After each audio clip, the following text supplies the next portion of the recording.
The following program, NORML Show Live, is intended for responsible adults only.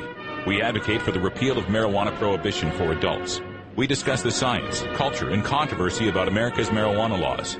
We do not advocate or encourage any illegal activity and advise all listeners to learn their state and federal marijuana laws by visiting NORML.org, NORML.org. Opinions and claims made by guests and advertisers of NORML Show Live are their own and do not necessarily reflect the philosophy and policies of NORML. Listener discretion is advised.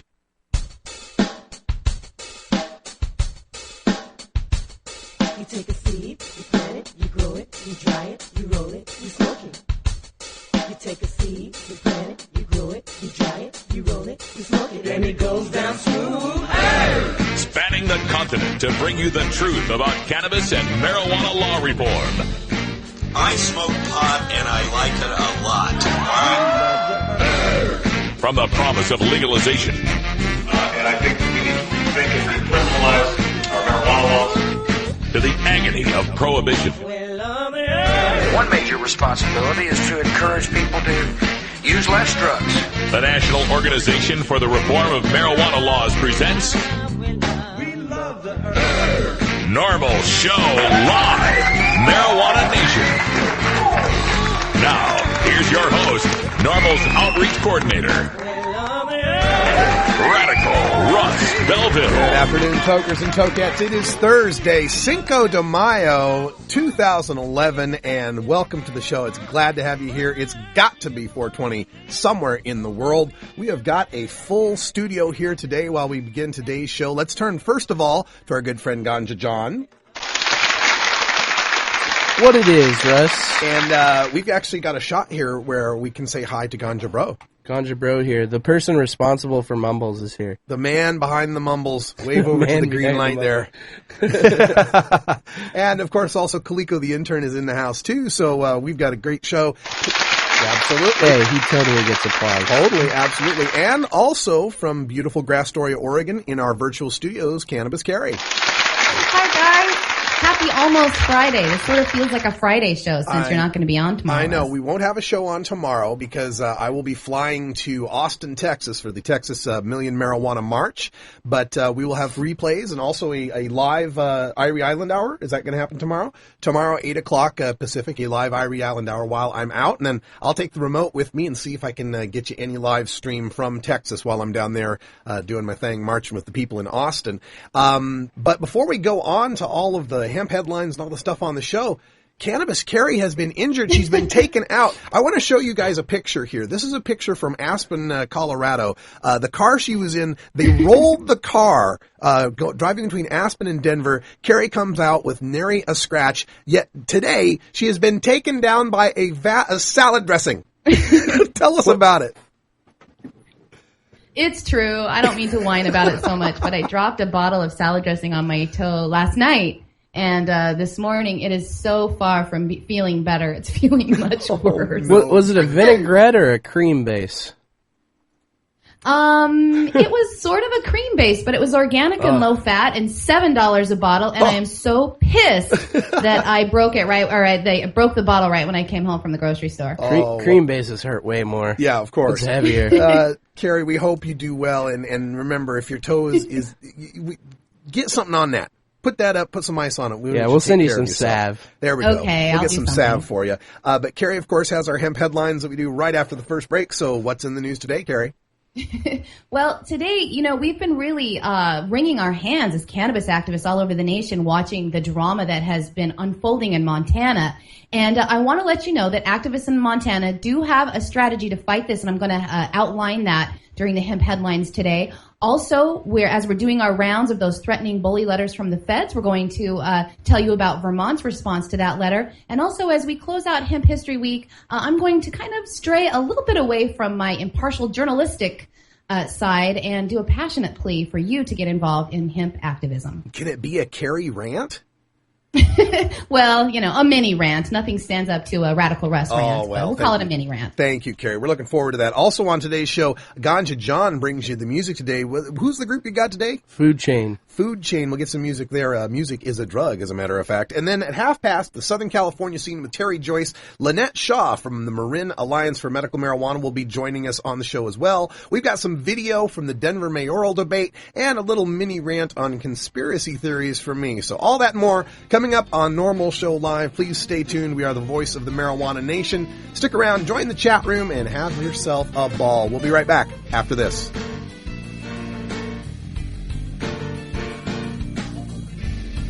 You're listening to NORML Show Live, the voice of the Marijuana Nation.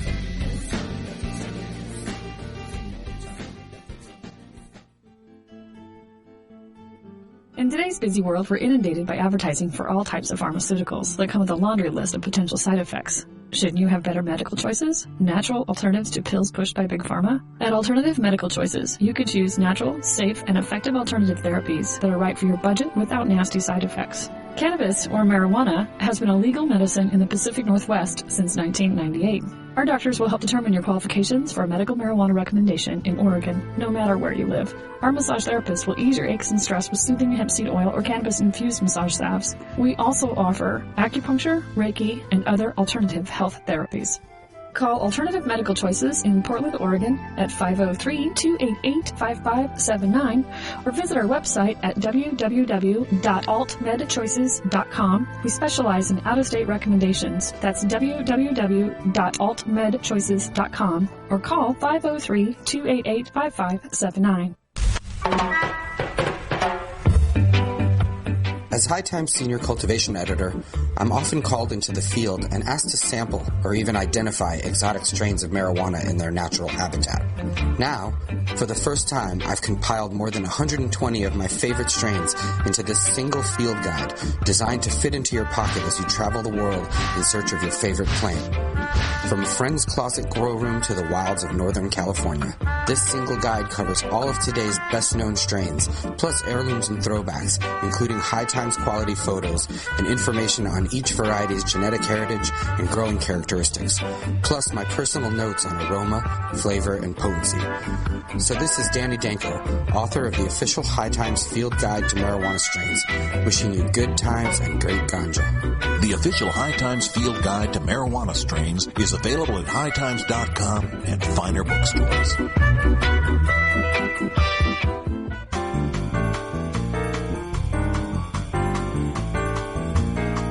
Medical marijuana, industrial hemp, consumer cannabis. It's time for this week's NORML News with Cannabis Carrie. The fight for medical cannabis in Montana is just gearing up, vowed activists this week after Governor Schweitzer decided to hold out on his signature of the new restrictive medical marijuana law and allow it to become a law without him having to actually sign it. In what was seen to many as a fatal blow to the newly formed medical marijuana industry in the state of Montana, the new law would go into effect on July 1st and would impose very restrictive rules on the industry and make it very difficult to qualify for the program altogether. Cannabis activists from outside the Montana borders have been able to only watch the drama unfold and try to make sure the same kinds of changes don't crop up in their states. But Montana activists have said they are taking a three-pronged approach to fight the new legislation. The new approach will be one of veto, sue, and suspend to try and stop the recently passed bill to make it into a law. First, they are trying to convince Governor Brian Schweitzer to change his mind and veto Senate Bill 423. It has not become a law yet, and until it does, the governor still has the right to recall it to his desk and stamp a veto on it. Last Friday, Governor Schweitzer said that he would not veto the bill, but advocates are hoping that supporters will contact him daily to ask him to change his mind. Separate patient advocacy groups are also exploring lawsuits to challenge the future law, getting ready to file those suits in July as soon as the new law goes into effect, if it does. And also, advocates are hoping to stop the law by mounting a referendum to suspend it before it takes effect, and to let voters again decide the fate of medical marijuana in Montana by putting it on the November 2012 ballot. Groups are already gathering volunteers to get signatures on a moment's notice and doing all of the organization first to be ready if they need to go that route. Jim Gingery, the executive director of the Montana Medical Growers Association, told reporters this week that they are not about to give up. They are still hopeful that they can convince the governor to veto the bill, if only to block what would surely become a resurgent black market marijuana trade in the state. Schweitzer had told activists that his veto would be pointless, since he feels that the legislature has more than enough votes to override any veto he makes. Jim Gingery says that means that the most likely scenario will be for the reforms to become law, and then the issue to go back to the voters of Montana, the same voters who approved the original program with almost 2/3 majority. Advocates hope that a future vote by Montanans will garner even more support, as the overriding of a voter-approved initiative will come off as an overly heavily-handed government intrusion. That process could leave Montana in a state of near prohibition of medical marijuana for more than a year, until the 2012 election that will also decide on a new governor. Lawyers for patient groups say that if no veto happens, they will work to get the new law suspended until the citizens of Montana get to put their voice in the whole issue.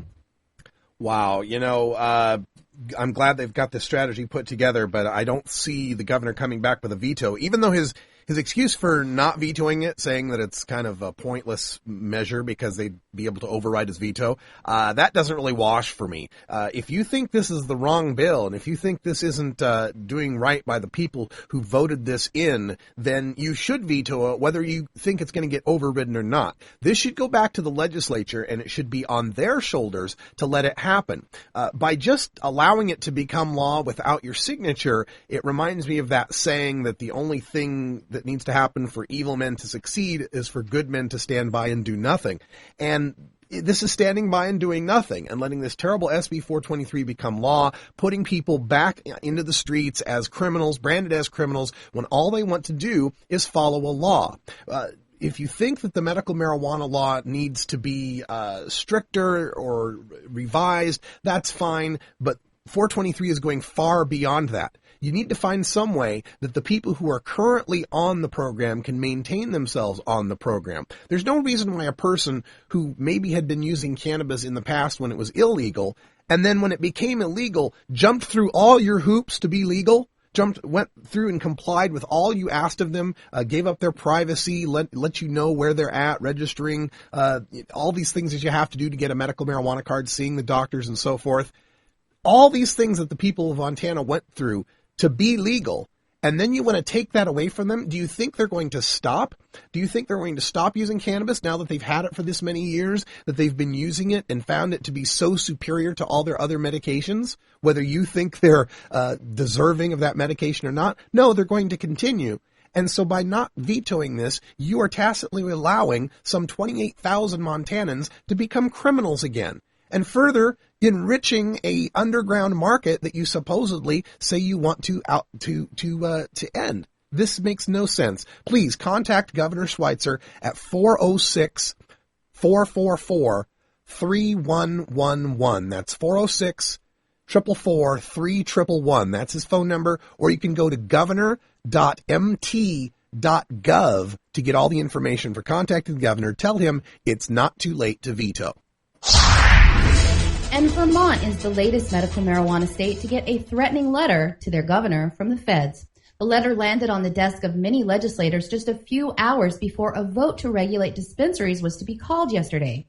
Representative Patty Comline says that she was absolutely going to vote for dispensary regulation until she saw the letter. The Republican from Dorset told reporters, quote, "I really had every intention of voting for this bill until this morning," and then added, "The letter impressed me."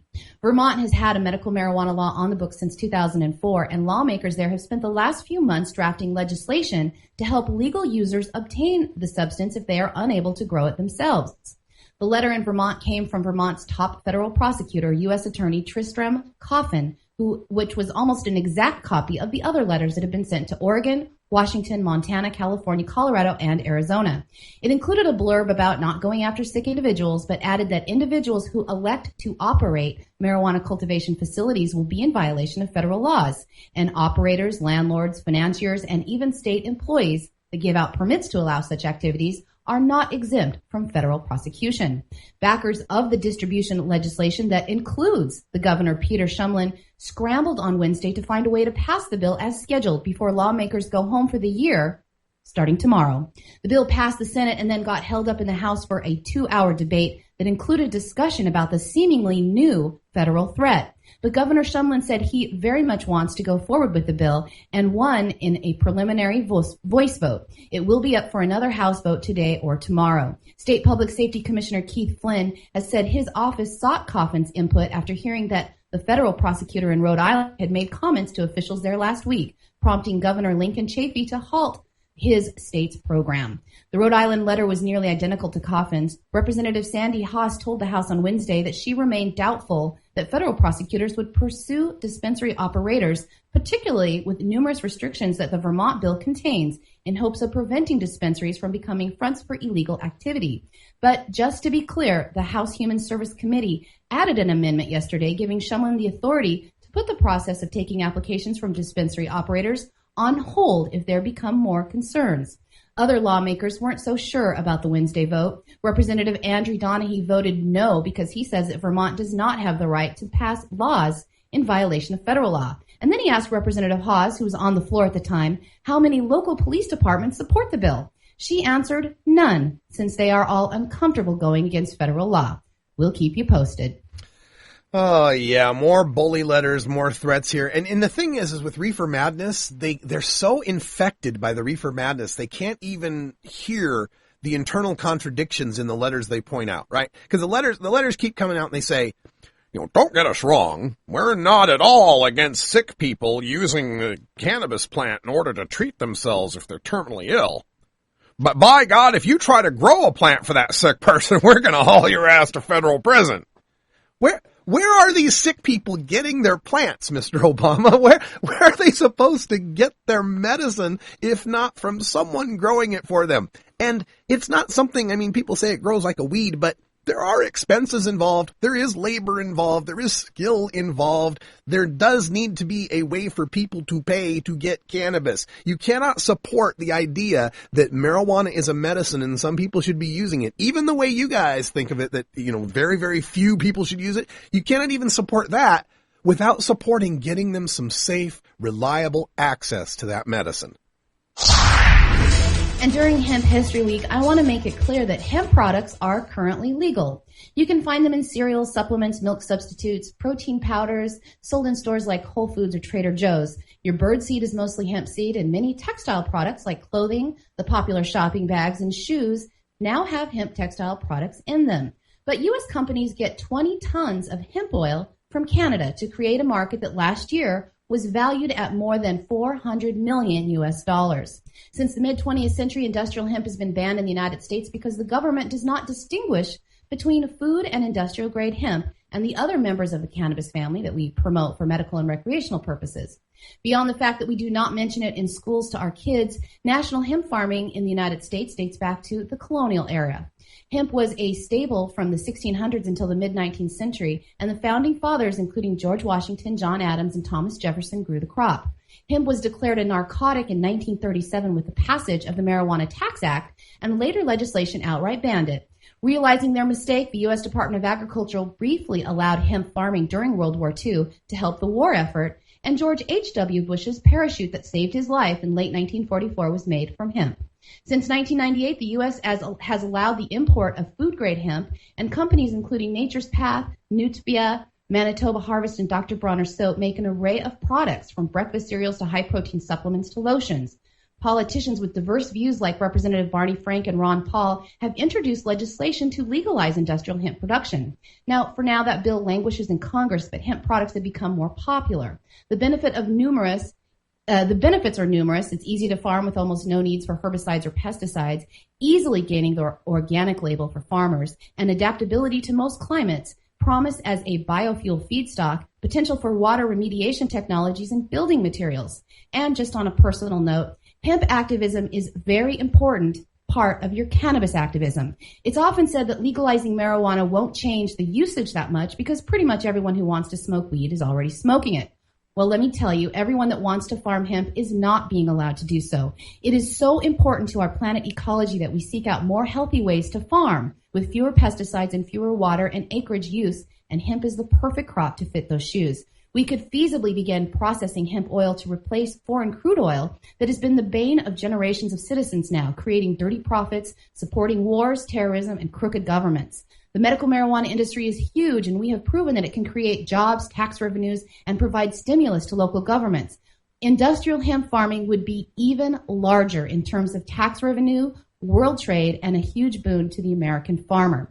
Please educate yourself on industrial hemp as much or more as you educate yourself on the benefits of cannabis, and help us get hemp laws changed in our nation. Contact your state agricultural commissioner and ask them to support industrial hemp. And as you ask your candidates about medical and recreational cannabis legislation, please open the door for discussion on hemp farming as well. Make our politicians pick a side on the issues that are important to us, and do not let them remain silent on the issues. And if you see a hemp product that's just a few more bucks than a non-hemp product, well, go ahead and buy it. Just skip out on your daily coffee drink that day, because we need to vote with our dollars as well as to campaign to help save the American farmer, and most importantly, help save our planet. Vote cannabis, vote hemp, and let's legalize for the good of the planet. That was awesome. Fantastic, Carrie. That was awesome. We got to have more of that. Hey, we're going to take a break. We'll be right back with your Daily Toker Tunes. It's 20 after the hour, and we have to take a short break, if you know what I mean.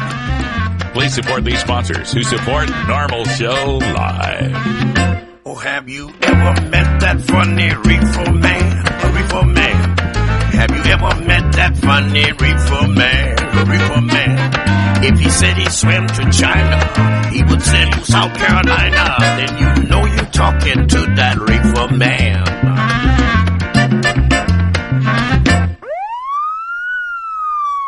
NORML Show Live reminds you to never consent to a search. If you're holding and you consent, in most states you will be arrested immediately and you will go to jail. If you don't consent to a search, police may try to intimidate you by threatening to bring in drug-sniffing dogs, or try to fool you by saying things will go easier if you consent. Yeah, easier for them, sure. Stand your ground, refuse the search, and ask the officer if you're free to go. If they still detain you and eventually find your contraband, you'll be no more busted than if you had allowed the search. But by refusing the search, your attorney has a chance to win your acquittal before a judge. If you consent to the search, your attorney's hands are tied. You can find a list of NORML Legal Committee attorneys specializing in marijuana cases by visiting the Find a Lawyer link at norml.org. I'm a doctor. I'm a lawyer. I'm a journalist. I'm a student. I'm a teacher. I'm a representative. I have cancer. The outdated laws of prohibition are more dangerous than the plant itself.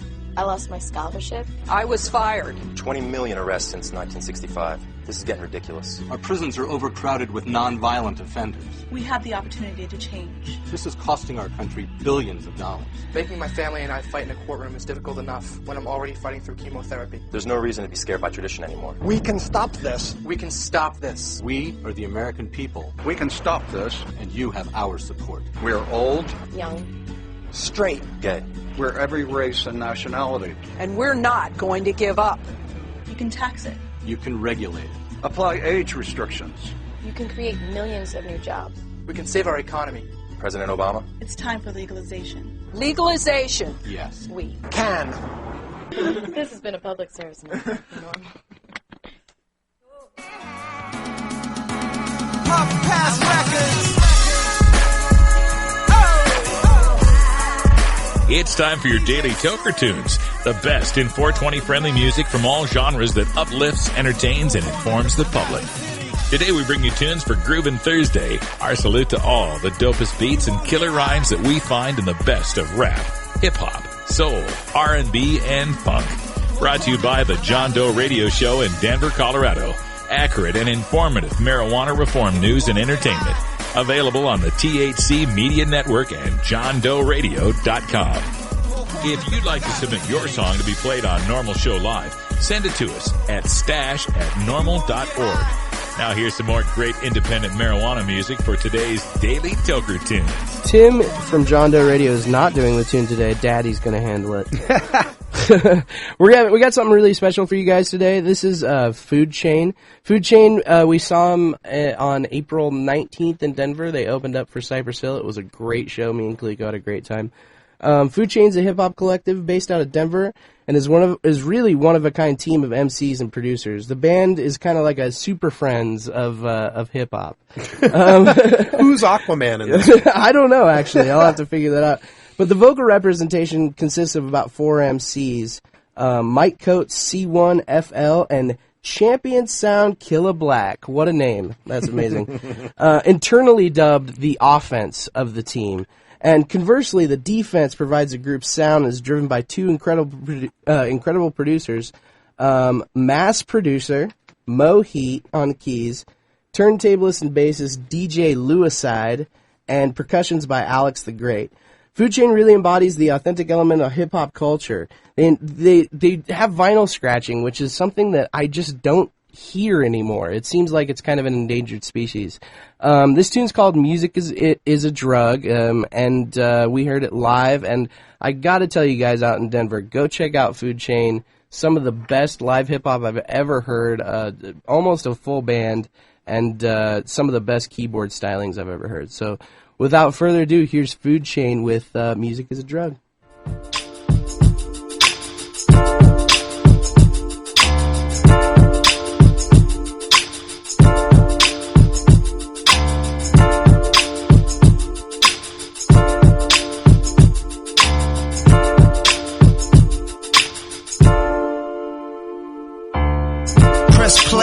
This thing go away.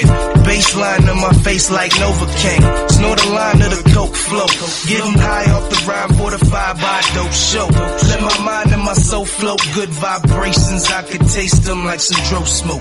Sit back, pull my zone out. Roll up one time so I can zone out. Blow the smoke out my nose and breathe the track in. Exhale the kicks, I'm blowed off the snare snapping. The melody is sweet, soliloquy to my conscience. Turning up the beat when I'm swerving in the cockpit. 212s, 3 kickers and some tweeters. It's like your favorite drug is pumping through the speakers. Good or bad times, music fill my space. I am rap till I'm old and when I fade. My music is a drug, I'll use it till I die.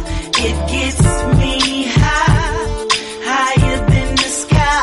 I be popping and drinking, sniffing dead and smoking. I will continue to use because music is my drug. Goosebumps, hairs on my neck standing. I get an adrenaline rush when I bump classics. Drunk off now, sipping on Hennessy. Smoke a young dope, track 2 is my ecstasy. For headaches, Nina Sky be my remedy. When I'm feeling down big, always been a friend of me. Rolling with Pac, riding on my enemies. Ross make me push it to the limit when I'm listening. Swagger right when I kick it to some Lil Wayne. Gang tight in the turning lane with UGK. 3000 and big boy, my shit boy. Riding big toys with loud pipes to rich boy. Sit down and get down with Jay Dilla. Cause his music always give me a great feeling. Motivation, the emotion he put in it gives me ways to tell negativity good riddance. My music is a drug, I'll use it till I die. It gets me high, higher than the sky. I be popping and drinking, sniffing dead and smoking. I will continue to use because music is my drug. It's like the Holy Ghost when it get within your body. Rushing through your veins, blood clot couldn't stop it. Eyes bloodshot red with your head bopping up all night, just trying to define the logic between backpackers and gangster artists, mainstream achievers and the dream seekers. What they believe is watching. Seem separated, but we chasing the same token. Folk from different directions are affected by the chain smoking, chain glowing. Fancy cars, financial stability, the ability to stand alone, not fall apart when the going gets tough. The walk is far, and to top it off, the gift of having a fan base that's kind of large adds to the allure we all want. So I say we all want, and to an extent we all front. But that's the way it is, so play your position. So I'm in the stew like a slave in the kitchen, handling my biz like a maid do with dishes. Like a grave to a casket, I'ma get in where I fit in. Niggas bitching when they hearing how I kick it, trying to change it, but I dictate it, so call me the commission. Never switched it up unless I did it for my image, to attract a couple fans. That's the ways of the business. 22 years racing for the finish line. Been here too long, it's time to give me mine. My music is a drug, I'll use it till I die. It gets me high, higher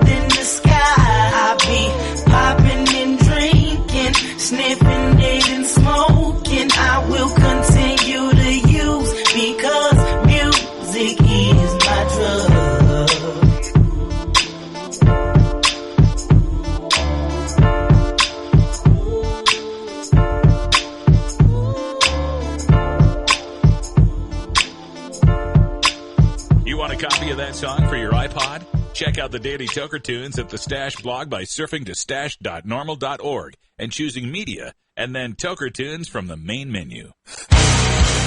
Starfish Designs, makers of the original Gandalf. I'm Radical Russ, and when I want to relax, I always have my 17-inch long original Gandalf from Starfish Designs nearby.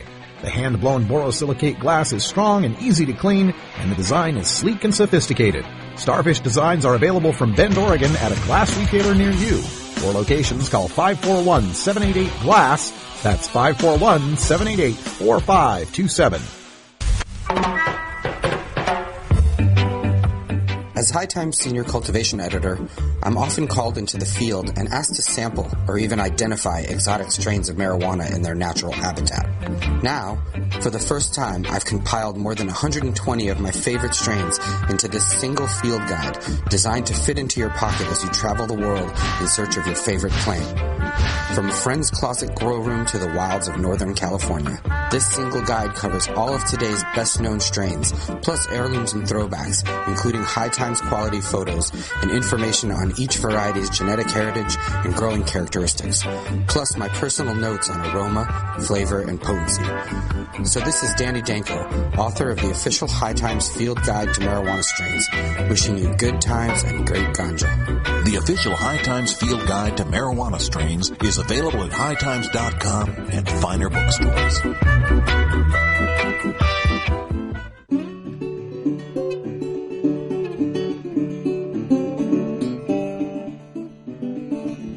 This is NORML Show Live. As regards to legalization, it's not in the president's vocabulary and it's not in mine. Providing dictionaries to drug czars since 2009. I don't care what you say. That ain't right. That ain't right. That ain't right. I don't care what you say.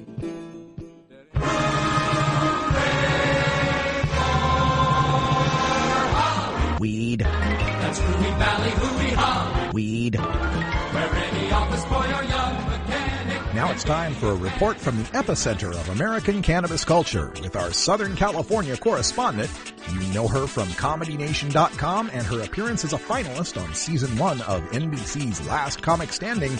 It's our friend, cannabis comedian and marijuana activist, the lovely and talented Terry Joyce. Oh, Terry, so glad to get to talk to you. The sun has finally come out here on the West Coast. I know things got to be going really good for you down there in Southern California. How you doing? Doing really well. The weather has been really nice the last few days. Very summery, like. So it's good for you up there? Oh yeah, we had a 70-degree day the other day. We had this big yellow disc in the sky that radiated heat. It was really cool.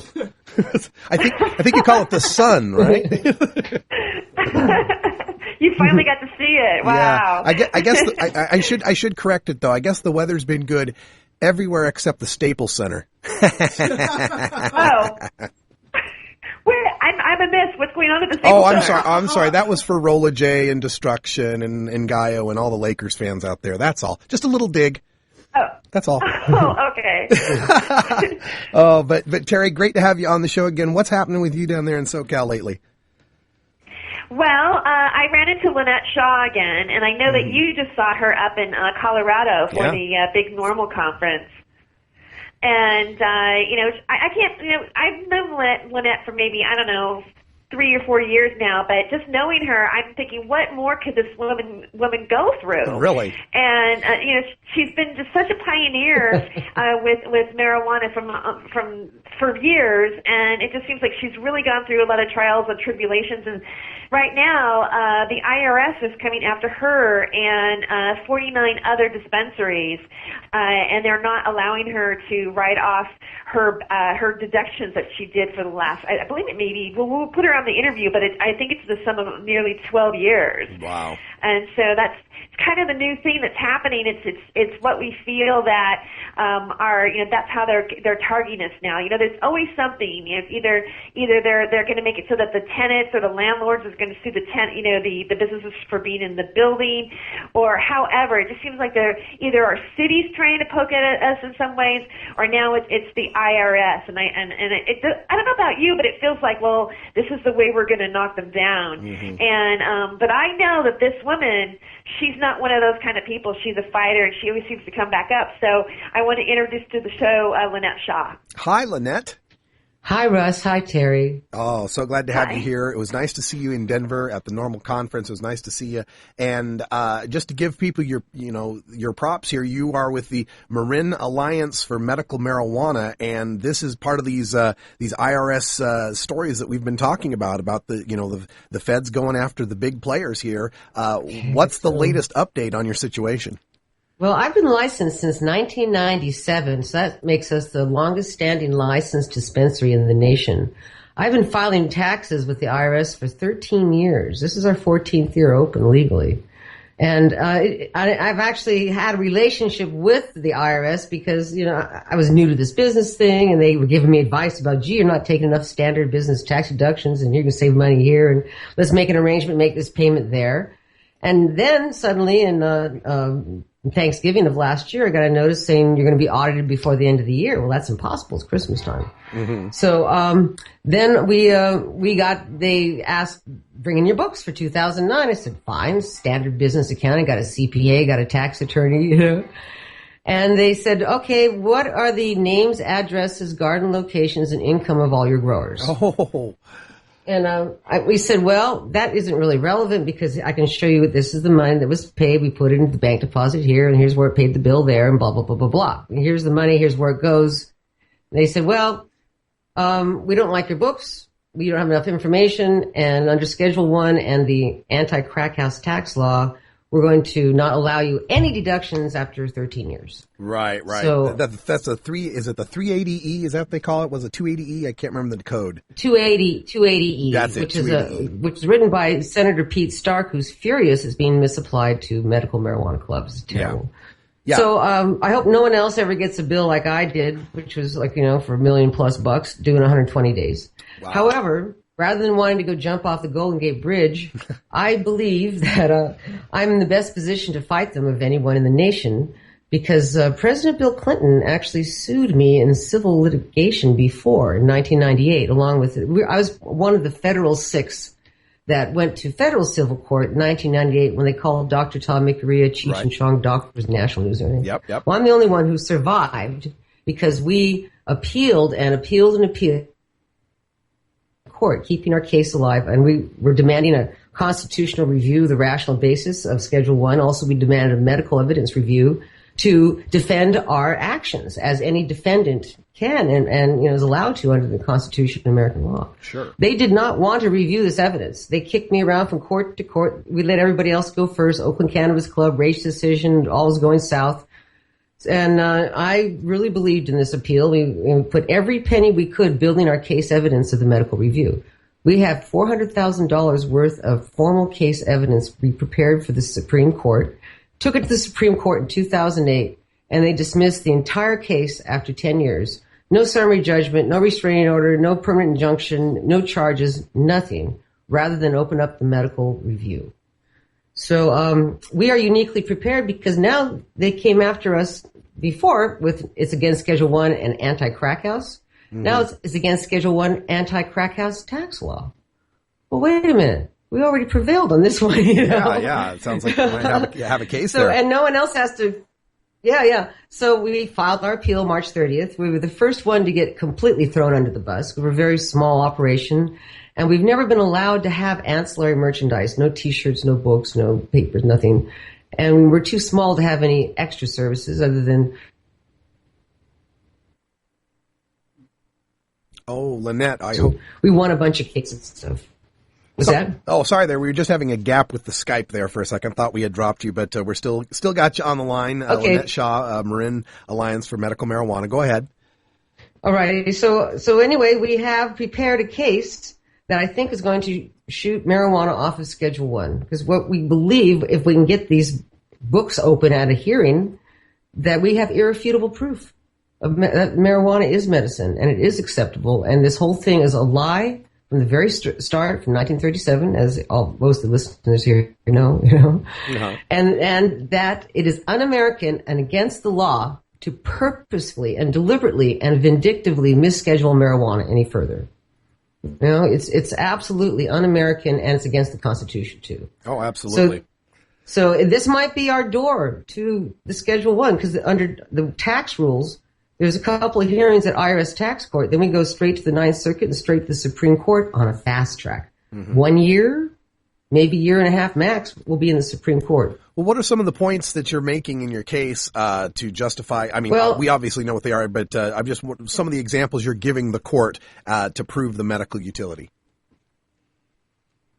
Well, we have we have studies from around the world, and all the American studies currently updated all the way actually through today thanks to ASA, of all the medical studies that we have that show that marijuana is indeed medicine. We also have case evidence that shows that marijuana is accepted in now 15 or 16 states in America. 15 in D.C., and that, right, and D.C., which is federal territory. They're licensing dispensaries in federal territory. So this proves that there is use in America, even in federal territory, of marijuana as medicine. And then there's, it's very well laid out. The arguments are crafted beautifully, and we have all the history from 1937 when they lied about marijuana to make it illegal. So is it are you saying here, though, that as a part of this tax case where they're going after you for this tax, this 280E thing, you're going to be able to introduce this part to be able to be a wedge? Defend my actions. Right. Because Schedule 1 is irrational, and what they're doing to us and everybody now, there's 50 more dispensaries in California currently being audited since I got thrown under the bus. Harvard, and 2 have come into Colorado, and everybody's hearing the same thing. Well, blah, blah, blah, blah. We're going to throw most of this out, and you now owe us a bunch of money, and, too bad. So it's irrational. It's irrational, and American law must be based upon a sound, scientific, and rational basis. Absolutely. That's American law. Yeah, and when we also look at the Obama administration and his memo about scientific integrity shaping our law. Exactly. So we just have not been able to get into a body that can adjudicate and open up the hearing, because the Supreme Court can order Congress to immediately reschedule marijuana because it's illegal. In Canada, as you well know, they just declared the marijuana laws unconstitutional there as well. They should. That helps strengthen our case in America. It's unconstitutional to have this deliberate misscheduling of marijuana any further. I love that. And, every time we've gotten a case before the courts, I mean, you mentioned some of the cases like Raich and so forth, we always get this answer back, and we've even seen it in the writings of some of the justices in their opinions, where they say it really has to be taken back to Congress. How is your fight going to be different? How are they going to be forced to address it in the courts rather than saying, no, they're going to punt it back to Congress again? Right. Well, the Raich case was actually from a different approach. They sued the government. I'm a defendant. And as a plaintiff, you don't have the right to demand a hearing. You are the plaintiff. But as a defendant, I have the right to demand a hearing to look at the evidence as to explain and defend my actions. All the evidence. And, I've always surmised that, a lot of times when you get these DEA raids and they do the smash and grabs and they never charge anyone, it's because they don't want the publicity. They don't want it to get to the courts. And so you're saying here their tactic of going after you with taxes is going to backfire on them, because now this is going to be heard in a court. Finally. I mean, I'm actually elated because we spent every penny. I mean, I'm in debt and we have no money after 10 years. We've been open. This is our 14th year. And every penny is sitting in this beautifully crafted defense I think will save every dispensary in the nation. Oh, man. And this is my gift and our gift, the Marin Alliance collective gift to the movement. Because even my wonderful conservative, brilliant lawyer who's been, okay, Lynette, we're just going to keep you open. We're going to get another appeal. You got to raise a lot of money. Now we have to copy 70 copies and put them in leather binders for the Supreme Court. All this stuff. 70? Wow. 70 copies of all our arguments, thousands. But no one else has to reinvent the wheel. In fact, anybody who gets audited, they're going to get thrown under the bus, and what you do is appeal. You're in civil litigation. And one thing that I believe happened when I was in civil litigation, I was never rated. Couldn't figure out for the first 5, 6, 7, 8 years. Everybody's rated. This is 1997, 98, 99, 2000, 2002, Ashcroft attacks. Well, double jeopardy. My prosecutor finally admitted after 8 years. that there's this thing in the Constitution. I'm in civil litigation over marijuana, so I'm not eligible for criminal raid in the criminal court over marijuana until the civil litigation is dispatched. Aha. So if you are attacked by the federal government, IRS, file your appeal. You're in civil litigation with the government. Can't be raided. Wow. So then I'm asking everyone to file a motion to stay until the Marin Alliance case is heard at the Supreme Court, because that is where all tax cases go when it involves this much money and this much policy. Sure. Straight to the Supreme Court, years ahead of anybody else. Right. And it's a big deal. We are speaking with Lynette Shaw from the Marin Alliance for Medical Marijuana, guest here on the SoCal Scene with Terry Joyce. And Terry, I always like to break in and give you a chance to take over and give a question if you have one for Lynette. Well, I just have, one comment is Lynette's the only person that I know that's been sued by President Clinton. That's a big coup for you, Lynette. and then I get hooked to Kevin Bacon in there, right? Yeah, well, yeah, I've just discovered that I have a Bacon number of 3 because I'm in this new documentary that's coming out called A Normal Life. That connects me to Rod Pittman, which connects me to Oliver Platt, which connects me to Kevin Bacon. So there you go. Yeah. It was quite startling to see his signature and Janet Reno's signature on my paperwork. Yeah. My name was being bandied about the White House more than once, apparently. Yeah. Well, your name's appeared in all sorts of interesting places. I've been, researching your background, and you ran for 2006 election there for Libertarian Party for lieutenant governor, right? Yeah, I got 143,000 votes for Marijuana Peace. It was an amazing year. I hadn't been out of Fairfax for years, but I'm very well known. I'm a professional speaker and everything. Come on, Lynette, go make some speeches. Yeah, would you ever consider running for office again at any level? Oh God, maybe in 10 or 15 years when I'm I'm a little bit older and wiser. Yeah. Everybody in my family was a real AARP card. She'll run for office. But I got a lot of rock and roll to play, and after we shoot down Schedule 1, then I can I've got a book in the works too. Oh, really? I'd like to get the book out there and go talk to people around the world about our experiences. But first we got to win the war, and because the tentative title is how we won the war, but we got to win first. Yeah, and I'm glad you mentioned rockin' and rollin' too, because that's the other thing I find is you like to play blues music. I come from a musical background, played professionally for 15 years. When are we going to get together and jam, Lynette? Yeah, are you going up to the Seattle Hemp Fest? I'll be there. I'm actually coming back to the Hemp Fest, and I'll definitely be there. We should definitely jam, because I'm singing. That's been the good part about getting well is I started to be well, which means I'm singing and writing songs again. It took quite a while, but all this hassle has still not stopped my steady access to medical marijuana, which has stabilized my health condition and healed me to the point where I hardly even need it anymore. And that is the purpose of the exercise, is to be well. Yeah. Well, that's as you can. That's the other side of your story as well, is fighting not just these battles in court and business, but also your personal battle, having to fight for your health and your access to medical cannabis. It's been a miracle for you, like it's been a miracle for so many other people.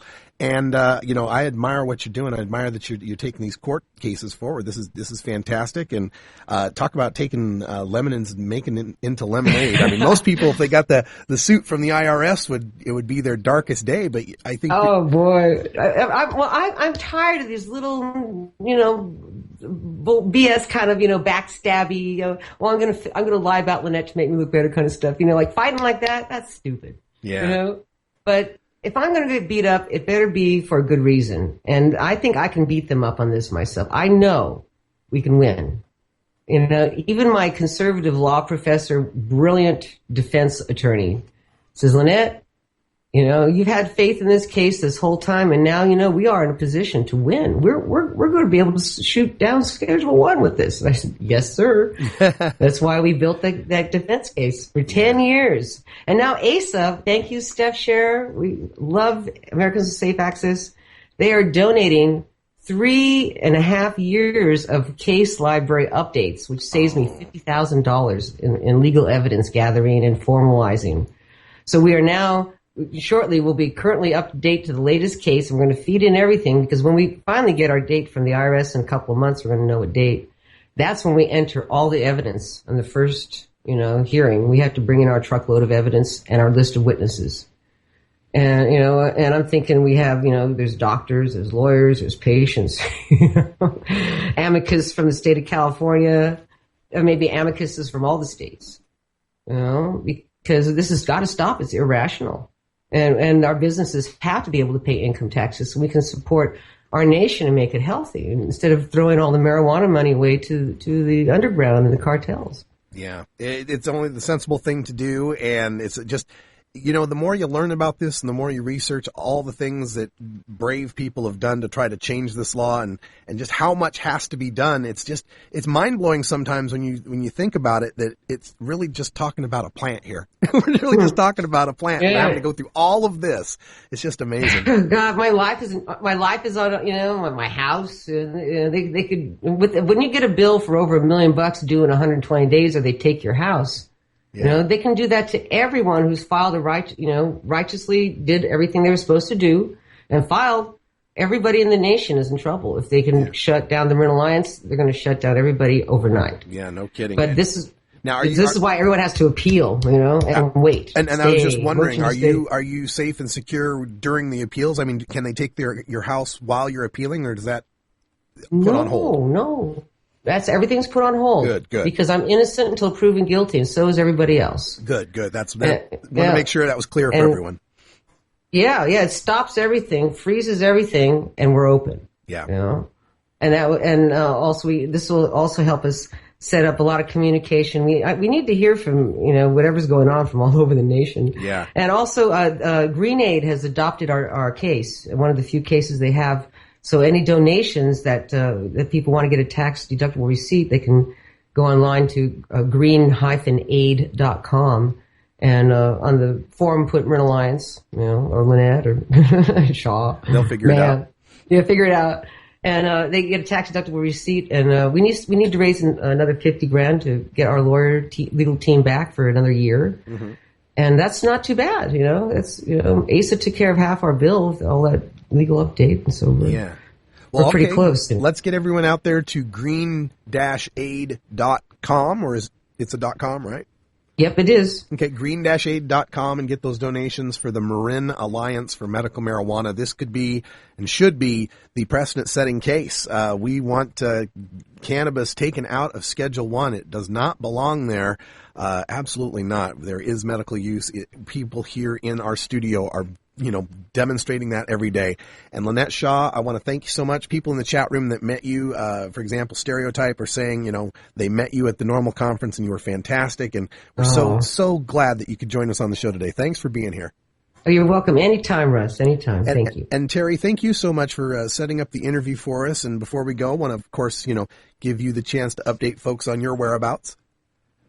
Sure. I just want to let everybody know that, I have a show on NORML Show Live, as well as NewDissidentRadio.com, called Hollywood Hempress Hour. We have a blog now, a daily blog that we'll be doing alongside the show, and you can find that out at HollywoodHempressHour.blogspot.com. All right. And we also are on Twitter underneath Hollywood Hempress as well. So find us and join us and follow us there. Right on. Hollywood Hempress Hour on the NORML Network. I believe it's on tonight, right? We're on, 8 p.m. tonight, Pacific time. So to catch the new episode of Hollywood Hempress Hour with Terry Joyce. And thank you so much again for another great Southern California scene, Terry. Thank you. All right. When we come back, we'll see a little video from NORML TV on the Denver mayoral debates. Stay tuned. 76% of Americans no longer support arresting and jailing marijuana smokers, and nearly as many support the medical patients having access to medical marijuana. And over 80% of our citizens now believe the war on drugs is an ineffective failure. So the question is, when will the government's misguided war on adult marijuana smokers finally end? When? simple. When you and your like-minded friends, family, and coworkers get involved with an organization such as the National Organization for the Reform of Marijuana Laws, also known as NORML. My name is Keith Stropp, and I founded the organization in 1970. Contact us at NORML, toll-free, 888-67-NORML, or by visiting the organization's up-to-date webpage at www.norml.org.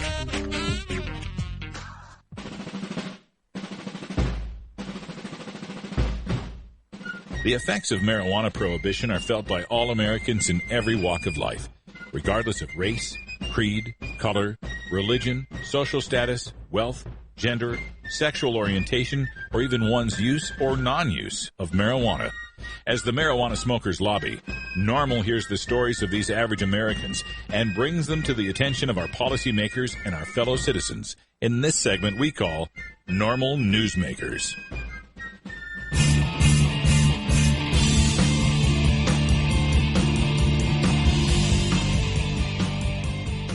First, I want to thank NORML for even inviting me to participate today in this, what I hope is going to be a rather robust debate. For a lot of you that are sitting here right now, you may think or have gotten the wrong impression of what I stand for in this movement. And I want to make sure that here in front of everyone, we set this clear and straight. I have been integrally involved in every state that's passed the medicinal marijuana law in this country since 2002. I have been out front on every situation that I could possibly be in, from Connecticut the first time around to New Jersey, speaking before multiple senatorial panels there, to being involved in Arizona's laws passing. I've been involved in every single state since 2002, passing laws to allow safe access for patients for medicinal marijuana. Now I'm going to tell you something. I personally, directly where I stand, I have never been, or will I ever be, in favor of full 100% legalization of marijuana. I won't. So for those who think that you need to hijack me for that stand, don't bother. This for me is personal, and I thank you for saying it. Because for me, this is how I get through every day of my life. I have MS. A lot of you know that. I've been very, very vocal about that. MS started probably in me back in 1980. I was misdiagnosed for almost 20 years. Went to doctors 3 and 4 times a year trying to get a diagnosis, and I was misdiagnosed every time. 10 years ago, I woke up one morning, and my feet went on fire, and they've never gone off. They burn every day.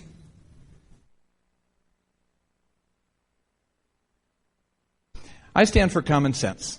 As a business economist, as a former state senator, as a city councilman, and as a candidate for mayor, I look at this issue as common sense. And the regulations that we've put into place at the city are meant to be commonsensical. I was chair of the safety committee when we went through the various regulations of how are we going to accommodate medical marijuana and make sure that patients can get access, because the patient comes first. I was also asked by the leadership to do 2 things: to try to apply some business structure to what had become something that was slightly undefined, or more than slightly undefined. Secondly, they very much asked me not to let this become a partisan issue, to convince both Democrats and Republicans to come together with an initial business model for this industry. That's what we did. And what I'll tell you is we didn't believe it was perfection. Not at all. But we thought it was a good start. And what I'll tell you is I believe that medical marijuana is a constitutional right in Denver. What I also explained to you is that Colorado at its core is a local control state. So those are 2 things we had to take into consideration.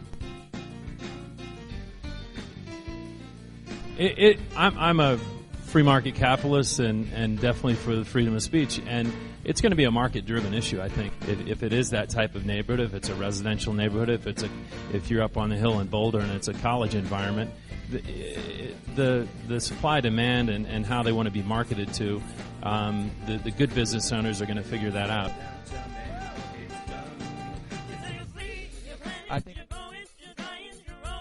That's video from the Denver mayoral debate hosted by Montel Williams. We'll talk a little bit about that in hour 2 in Toker Talk Radio. We'll also take your calls. For those of you listening on the podcast, remember, no show tomorrow. Live listeners, no show tomorrow. I'll be on an airplane on my way to Austin, Texas for the Million Marijuana March. Check out the march in a city near you. GlobalMarijuanaMarch.org, CuresNotWars.org. This is NORML Show Live, the voice of the Marijuana Nation. All right, for Cannabis Carry Ganja John, Kaliko the Intern, and Ganja Bro, I'm Radical Russ. Thanks for joining us, and until next time, take care of each other, tokers. You take a seed, you plant it, you grow it, you dry it, you roll it, you smoke it, and it goes down smooth. Hey!